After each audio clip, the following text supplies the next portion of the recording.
Instead of becoming a respected great nation, it risks becoming a more isolated pariah.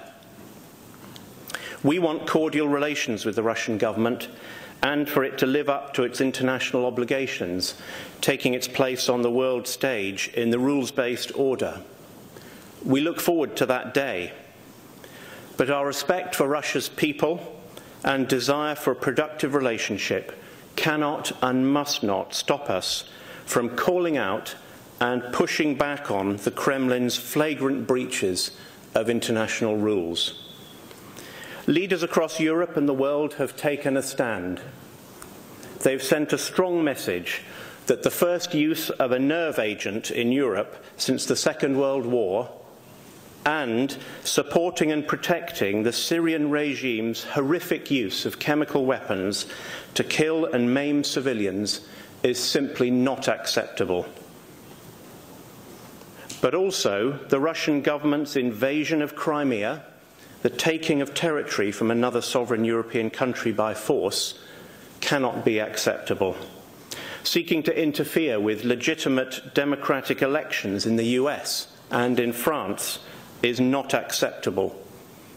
Attempting to mount a coup against the elected government of Montenegro is not acceptable, and neither is unleashing cyber attacks of the sort that you've already heard about this morning against our countries and institutions, including the attacks that you've heard about against German institutions like the Bundestag here in Berlin.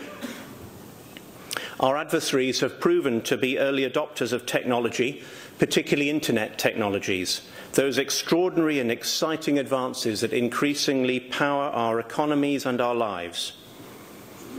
Age-old attempts at covert influence and propaganda have been supercharged in online disinformation, which can be churned out at massive scale and pace and little cost.